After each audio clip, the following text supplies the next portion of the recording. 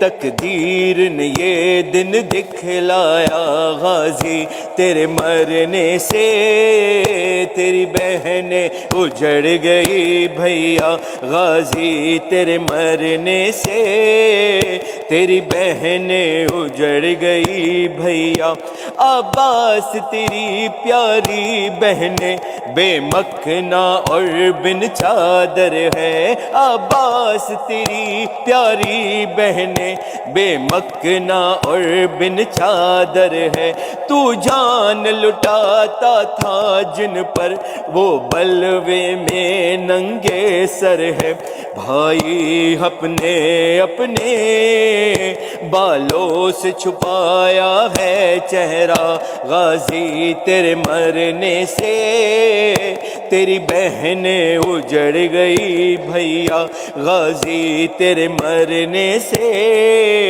تیری بہنیں اجڑ گئی بھیا، 18 بھائی تھے جن کے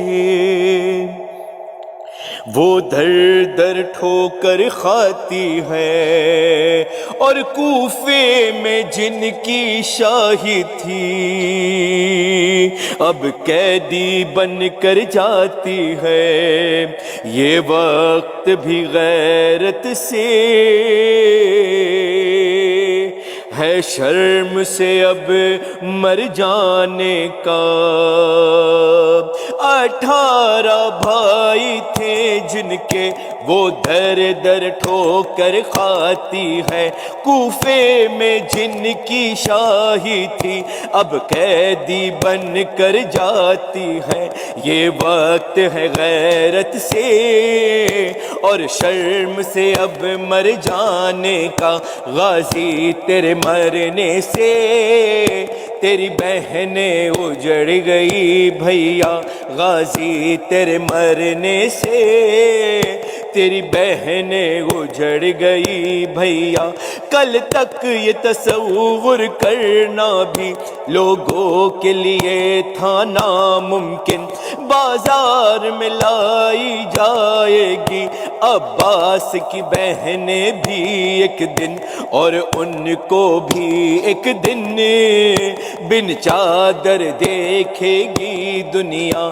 غازی تیرے مرنے سے تیری بہنیں اجڑ گئی بھیا، غازی تیرے مرنے سے تیری بہنیں اجڑ گئی بھیا، پردے کے محافظ کو واعظ آواز لگاتی تھی بہنیں، خو اپنی آنکھوں سے راحل ہر وقت بہاتی تھی بہنیں، سر پیٹ رہی تھی سب اور پڑھتی تھی سب یہ نوحہ، غازی تیرے مرنے سے تیری بہنیں اجڑ گئی بھیا۔ یہ تھے انڈیا کے معروف نوحہ خواں جناب راحل مانجی اپنے مخصوص انداز میں نوحہ پیش فرما رہے تھے۔ اس کے ساتھ ہی ہماری آج کی مجلس اپنے اختتام کو پہنچتی ہے۔ میں قائم ٹی وی کی پوری ٹیم کی جانب سے تمام شرکائے مجلس کا دل کی گہرائیوں سے شکریہ ادا کرتا ہوں، اور دعا گو ہوں کہ پاک پروردگار ہماری عیسائی کو اپنی بارگاہ میں قبول فرما اور جناب سیدہ فاطمہ الزہرا سلام اللہ علیہ اپنی بارگاہ میں قبول فرمائے اور اس کا اجر عظیم عطا فرمائے۔ دعا انسان کو اللہ سے قربت حاصل کرنے کا ایک بہترین ذریعہ ہے۔ دعا مومن کا ہتھیار ہے، اسے استعمال کرنا چاہیے۔ اپنی دعاؤں میں اپنے مومن بھائیوں کو یاد رکھا کریں۔ اس دعا کے ساتھ اقبال حیدر ندیم آپ سے اجازت چاہتا ہے۔ یا رب ہر ایک کو یہ سعادت نصیب ہو، یثرب کی کربلا کی زیارت نصیب ہو، آمین۔ اللہ حافظ۔